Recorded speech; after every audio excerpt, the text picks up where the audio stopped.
All right, everyone, welcome back to NFTV Extra and welcome to a brand new series, The Black and White Flag. I'm here with Brandon. We're going to talk all things F1 after the opening race of the season in Bahrain. Hopefully, we can bring you this content frequently after every race because we love to talk about F1 in our group chat, but we've never actually made a video on it.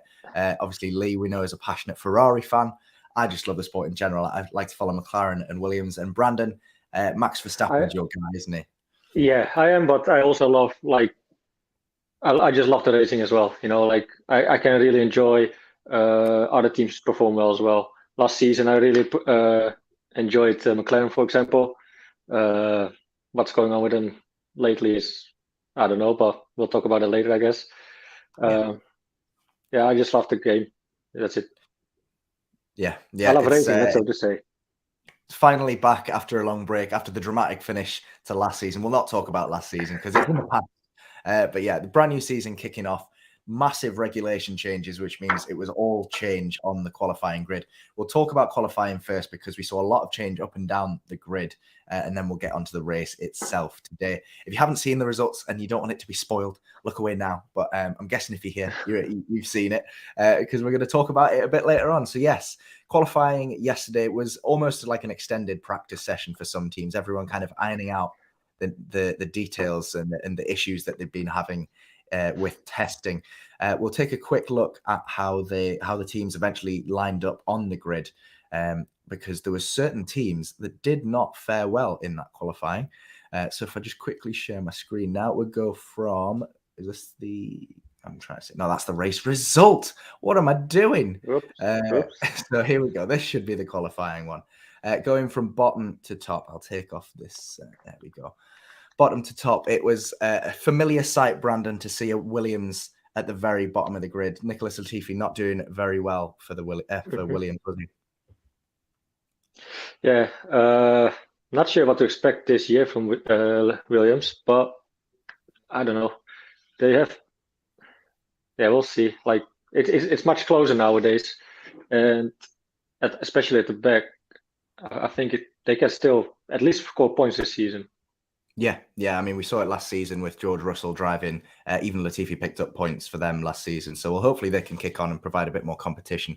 But yeah, same old for Williams so far. And it was a really, really disappointing time for Aston Martin. Obviously, Sebastian Vettel out with COVID. So Nico Hülkenberg came and stepped in. But both of them missing out on Q2, failing to get out of Q1 after a very disappointing qualifying performance. And then McLaren as well. Daniel Ricciardo down in 18th. Brandon, we know they've had issues with cooling their braking, but even so, 18th is very disappointing for someone like Daniel Ricciardo. Especially after that finish last season. Like last season, they finished 4th or 5th, I think, behind Ferrari. Yeah. I don't know. I think they will pick up again, though. They will sort themselves out. They have a really good pit wall. They have really good engineers. They'll sort themselves out. There's money in the team as well. So I see them with upgrades performing better though again. But I think it's more of an upset for Stroll finishing behind Nico Hülkenberg in the quali when he didn't drove a single meter in the car yet. Yeah, no, Hülkenberg coming in and doing a good job out qualifying his teammate there. And then from there on upwards, it's a same old story for Yuki Tsunoda. A very disappointing qualifying performance for him in the AlphaTauri. But Zhou Guanyu coming in for his first F1 race, the first ever Chinese Formula One driver, coming in and putting in a solid performance in the Alfa Romeo, coming at 15th. We'll get onto the race in a moment, Brandon, to talk about his performance, but decent performance for his first ever F1 qualifying. Definitely. And from like some other, like, of course, if they had a good car, you'll see it with Alban.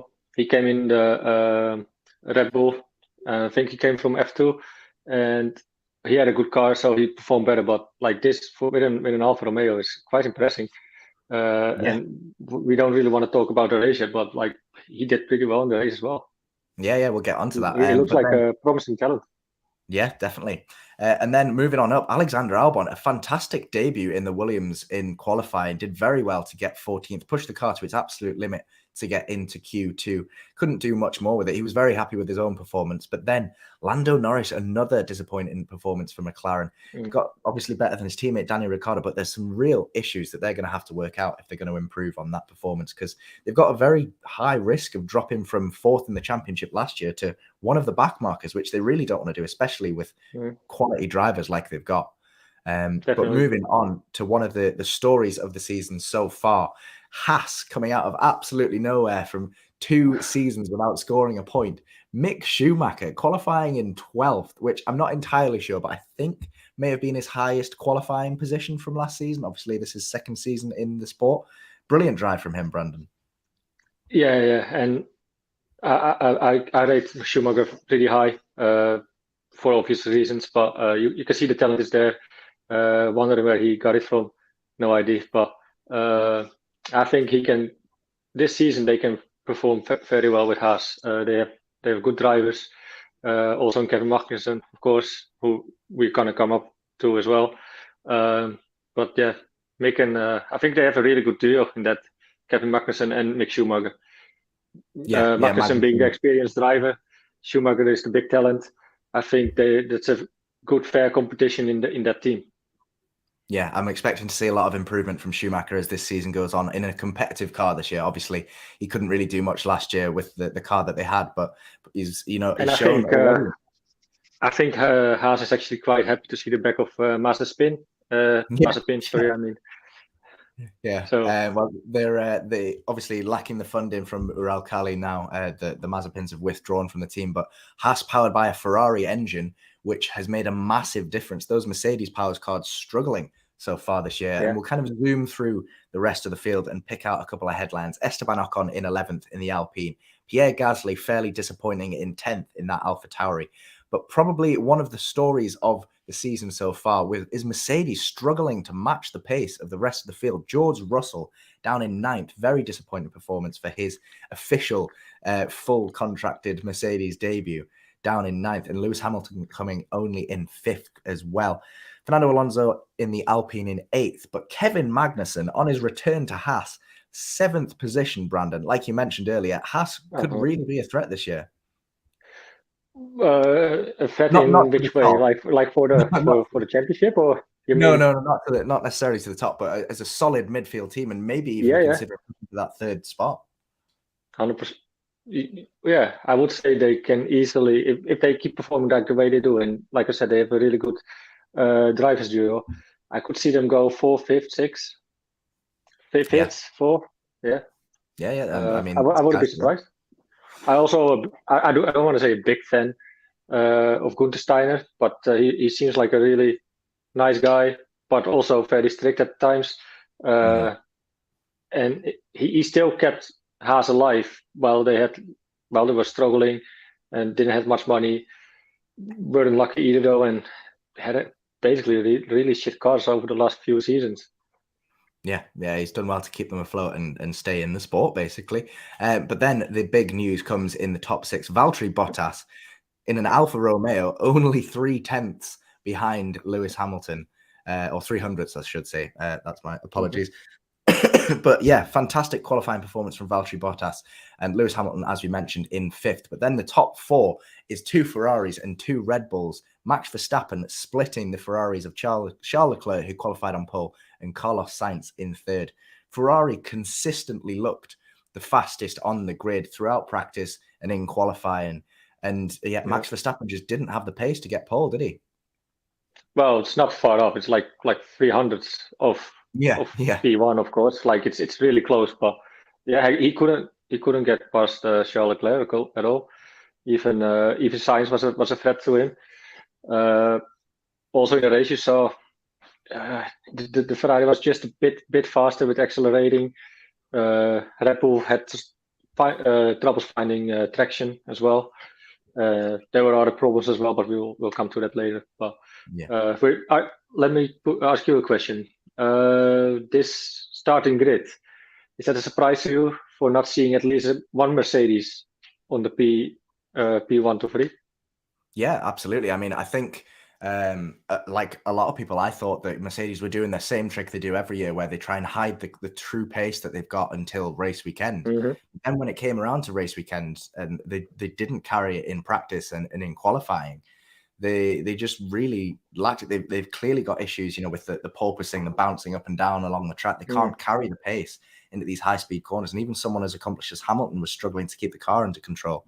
So, yeah, I was absolutely shocked. And even more so to see Ferrari comfortably kind of keeping up with the Red Bull and obviously outperforming it, which is, I like to see a bit of competition. I like to see a bit of challenge. I'm glad that one person's not just running away with it from day one. 100%. But yeah, I expected. I wouldn't mind seeing next week a total different grid at all as well. Like, for example, I know it's probably unlikely, but see George Russell's P1, Pierre Gasly P2, for example. Like I like to see it mixed up, really. Yeah. I want, like the most ideal situation would be if it's like 3 or 4 drivers going for that world title. That will be the most exciting thing for most fans. Yeah. When you saw that grid, the way it lined up in qualifying, what were you expecting? Were you expecting a Max Verstappen coming through the first corner, kind of bullying his way to the front, or were you a bit more cautious of Ferrari? Well, of course, I like Max Verstappen, and I hoped it would have happened in the first corner, but I was already a bit nervous because you saw in the qualifying that there is problems. Or not problems, but like they're struggling to keep up with the Ferrari just on pace, And so yeah, definitely that first corner that he was hard to make. I think he would even have been struggling if Charles Leclerc would be P2. Maybe I could see Charles Leclerc overtake him before turn 1. Yeah. So, but I expected, to answer your question, for Max Verstappen to nick it. But he wasn't really a threat to Charles Leclerc. They only had like a nice few overtakes in laps 17 to 18, 19, I think, when they went around each other all the time. But not really up to his game today. Yeah. And the Red Bull as well. Yeah, no, I think a couple of the cars were off the pace, obviously still teething issues with the new regulations and stuff. Moving on to the race itself, then the start didn't provide too much excitement. Obviously, there was a lot of cautiousness. Nobody wanted to push too hard early on and set themselves back because there's obviously new tyres, new cars. They're not sure what to expect. They didn't know whether this was going to be a 2, a 3, or 4 stopper. But yeah, the biggest change at the start was Valtteri Bottas dropped back about 8 places. Both McLarens were treading water. They went backwards, but most other people kind of held the positions. The top 4 stayed the same despite, a couple of battles going on. And then the real change came after the pit stops, where Max Verstappen very nearly undercut Charles Leclerc. And there was a very good race going on with both of them on fresh, soft tyres. And we saw the first example of cars being able to follow each other for longer distances closer to each other, which makes for much more exciting races. You mentioned those, you kind of lap 18, 19, when they had that battle that went on for a few laps. It's nice to see that kind of contest, because usually it's just kind of one car overtakes and then they're off down the road. It was nice to see a proper battle on track today, wasn't it? Yeah, for sure. But on the other hand, though, like that was just the only battle up front, Like after that, Max tried another undercut, failed because the pit wall told him not to push on the first lap of his new, I think, medium tires it was. And he got angry, actually. You heard it on the radio. like don't hold me down or don't tell me not to push on the tires, on the first lap. So there's some work to do in Red Bull for sure, and as well on the car. Yeah, absolutely. They obviously telling him not to push because they still didn't have the data on this track with the new cars. They weren't sure how much you could get out of those tires and still make them last. I think they saw Hamilton too when he came out on that hard tire. He was soft.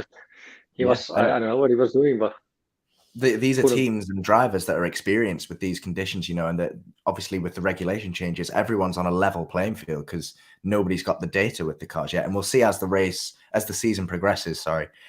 more and more these big teams with larger resources behind the scenes, they'll probably start to come out more on top. You know, the Red Bulls, the Mercedes, the Ferraris, they'll start to pull away from the Haases, the McLarens, things like that, just simply because we're gathering more data as the season goes on.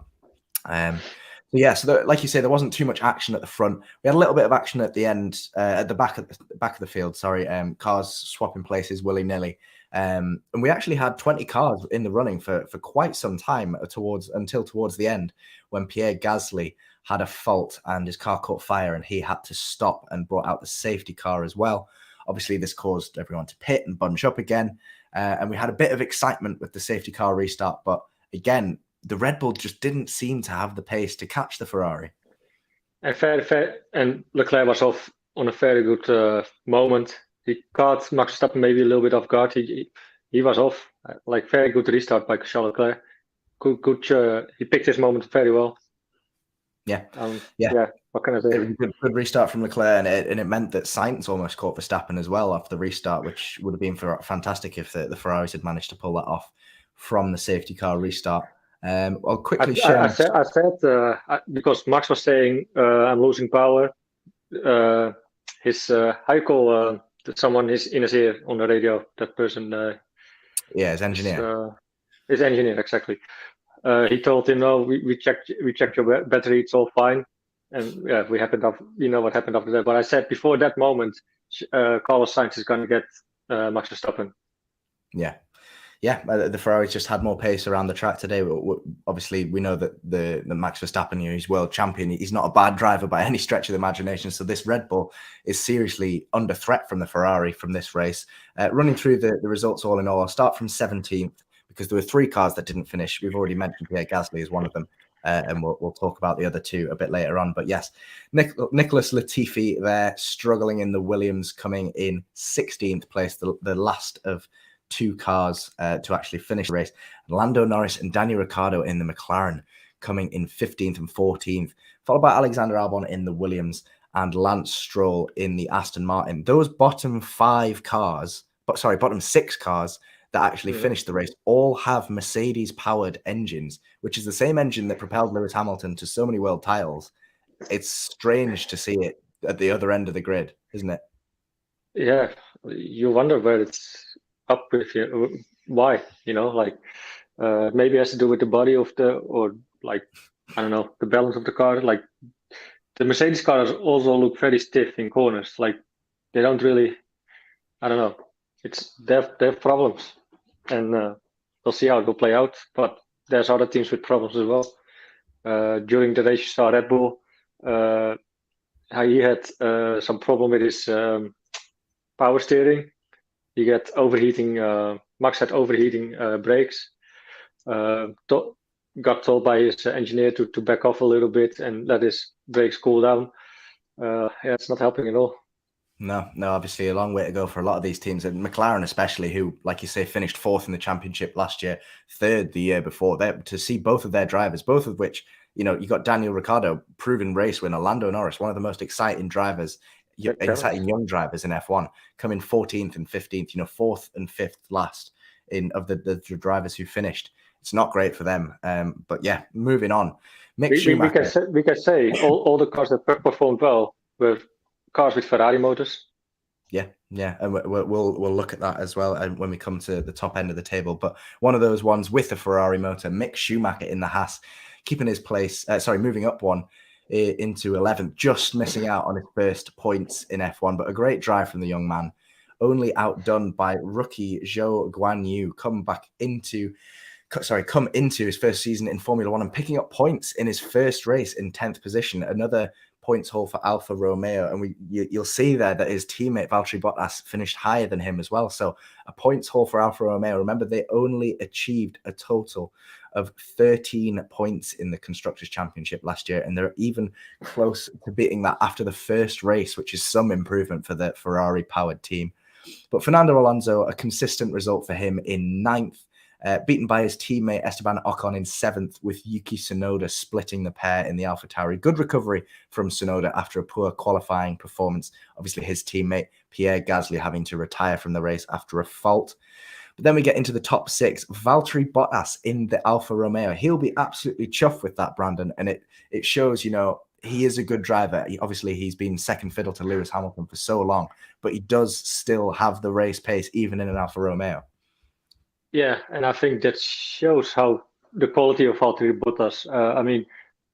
You clearly knew last season he was at Mercedes, second driver. I think Lewis would struggle even more if Valtteri Bottas could really have a go for the championship last year. Obviously, Max was still there as well, but even seasons before that, yeah, he's a class driver, very talented, knows what he's doing, and everyone thought he's not really a strong driver. He's just a really good second driver, but he shows that he's now the first driver, I think, I would say, for Alfa Romeo. Yeah. Another pairing like Haas, where you've got an experienced driver and a young driver, and they seem to be pairing up very well. Both of Alfa Romeo's drivers picking up points for them in this season's debut race, which is fantastic. And then in 5th, probably a lot of people's driver of the day, Kevin Magnussen, sticking his 5th place qualifying position and getting those points in a Haas, regardless of how good Haas are this year. That just came absolutely out of nowhere. Fantastic drive from him. Great to see him back in Formula One. Can I say as well on the Mick Schumacher? He even got a hit by Esteban Ocon. Yeah. He made a full 360, and how he recovered after that, it was insane. And Esteban finishing 7th with a 5-second grid penalty. It's also a good job by Ocon. 5-second penalty, and he's still outperforms Alonso. So. Yeah, I've got a big soft spot for Esteban Ocon. I think he's a fantastic driver, and hopefully he can do well in that Alpine this year. But then on to the top 4. So we've purposefully not mentioned them so far. Obviously, if you're here and you know the result by now, this doesn't mean anything to you. But we still haven't seen any Mercedes cars, any Red Bull cars, or any Ferraris. And there's only 4 spaces left, which means 2 of those cars didn't finish. So let's have a look then. In 4th place, it's the Mercedes of George Russell. Decent points haul for the young man on his first full debut for the Mercedes. Not a fantastic drive, but he was also a little bit screwed by the pit stop strategy. They left him out on the hard tyres for a bit too long, didn't they? Yeah, and sorry, that was my box. Sorry, I'm not sure if you hear that, but I think George Russell expected a little bit more probably of his race. Drove solid though, finished at 4. But if you take out of the case that Max Verstappen and Sergio Perez were able to finish the race, you'll finish 5th or 6th. Not sure if that's really where Mercedes wants to be. Of course, now it looks more gloom and gloom, but I think there's more problems even than they have at Red Bull. Yeah, definitely. Mercedes obviously will work hard to fix those. We know that they're one of the best in the business at fixing issues. And Toto Wolff will sort it out, of course, in the end. So they've only got a week to the next race. So it'll be interesting to see if they sort those issues out by Jeddah. And then taking that first podium slot in 3rd position, it's Mr. Lewis Hamilton somehow getting on the podium in that Mercedes. Lewis Hamilton. Sir Lewis Hamilton. Yes, you're right. Thank you for correcting me. Good result for him. 15 points in the bag for him personally in the title race. George Russell picking up 12 for the team as well. So solid 27 points for Mercedes. But then that leaves the top 2 places. And I think there's only one man really that should have the honor of telling us who finished in that top 2. So unfortunately, Brandon, it's time for Lee to take it away. Hey!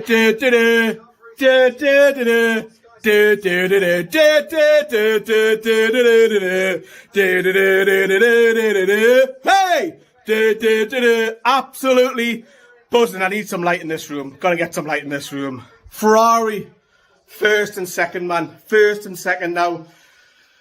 Not many Toon fans will probably know this, but I've been supporting Ferrari for 27 years. 27 years. That's probably older than half of the subscribers here on NFTV Extra and NFTV main channel. What a result, man. What a result it is. We've looked good in testing. There was rumours before pre-season that Ferrari were going to have this new car. I was like, yeah, but if we can be competitive, it'll be great. it'd be fantastic. But man, to come first and second, man, absolutely buzzing with that, because the last few years it's been horrible for Ferrari. We haven't been at the top competitor for a while, and it's fantastic. And we've seen in a pre-season that Leclerc was top for testing, and Sainz was very, very strong as well. I know it's early doors, it's the first race of the season, but I'm absolutely over the moon because we've finally got a win. I now haven't won many the last 5 years, or what's it been, like a couple of races, but to be first and second, and the fight that Leclerc had with Verstappen was entertaining. It went on for about 2 or 3 laps where Verstappen was going in his aggressive drive, and Leclerc was coming back, Verstappen back in front, Leclerc coming back, Verstappen, Leclerc. Brilliant, and obviously Verstappen's engine went, and so did Perez, but that's why Sainz is pinched in second position. But Sainz would have came third. But what a result that is for Ferrari, man. Absolutely out of the moon. The question is, is Ferrari back, though? Is Ferrari back? Now, I don't think that they're fully back just yet. I still think that Red Bull have got the power. I think Mercedes will come back round. But to have a competitive car back is great. It's absolutely fantastic to see Ferrari first and second, man. Look at me. Absolutely out of the moon. I mean, all the teams that I follow in sport never win now. So for Ferrari to win and it's been a long time since being a kid when we had Michael Schumacher back in the day when we used to win everything in the late 90s and what have you. But it's great to see it. It's fantastic. And are we back? That's the question I'm going to throw you back. Or can we be competitive? Can we be up there with Mercedes? Can we be up there with Red Bull for pinching wins here and there? I still think there's a long way to go, but enjoy the day. Enjoy the moment. Hi, Brandon. How's Max Verstappen getting on? Yes, Lee, big Ferrari fan there. Before we get on to anything else, then, Brandon, are Ferrari well and truly back in this race? I would like to think so. Don't get me wrong, because I like Max Verstappen. I want a competitive season, and like I said, I prefer 3 or 4 teams to be in that, chasing down that driver championship, but also the constructor championship. So, but are they back? Look, it's still the first race. They didn't put any upgrades on after testing. They just went with this car, and it worked out. Other teams they did some small upgrades, and they had to get used to it. Also the drivers, but we'll see. I hope so, but it's hard to say. We saw, Lee mentioned there, obviously the 2 Red Bulls not finishing the race. They nearly got to the end. Max Verstappen came in for his pit stop, and there was a fault afterwards. It's still being investigated. We'll get onto the Red Bull statement shortly. But yeah, both Red Bulls not finishing the race due to an issue with the car. Surely that's got to be fixed by the next race. They can't not score points in a race, either car. They've just got, if you want to contend for the Constructors' Championship or the Drivers' Championship, you have to finish races. It doesn't really matter where you come in those, but you have to put points on the board consistently to have any hope. Real hammer blow for Max, isn't it? 100% for the whole Red Bull team. It also happened short after each other. We'll come soon to the statement, but they have to figure this out, because otherwise it's going to be a hard and long season for Red Bull. But I'm pretty confident they will sort it out. We're not really worried about that at all. What about you? I think it's an issue that will be sorted, hopefully, because like we said, we'd like to see a bit of competition. We can't be having cars retiring from the race like that. It just sucks all the fun out of the competition. But yeah, it was unlucky on Max, because he did have a good drive today to keep it in second. I thought Perez had a really good drive as well. I thought he did well to keep that Red Bull where it was. But yeah, unlucky from them. You mentioned that. Keeping Sainz behind him as well. Yeah, exactly. And obviously we know that Ferrari's got pace in it this year. We mentioned that statement from Red Bull. Yeah, so they popped this on social media earlier. A tough result to take. We need to do a full investigation, but it looks like both Red Bull cars suffered from a suspected fuel pump issue. So both cars suffering from the same issue there, which is very worrying, because obviously if it affects one, it affects both, and took them both out of the race today. But the interesting thing is, though, that part is being handed over by the FA. Yeah. So that's something weird. Yeah, weird, but like you said, there's still a full investigation to come from Red Bull. A couple of other reactions from around the grid. First of all, from Haas, obviously Kevin Magnussen, excellent P5 result.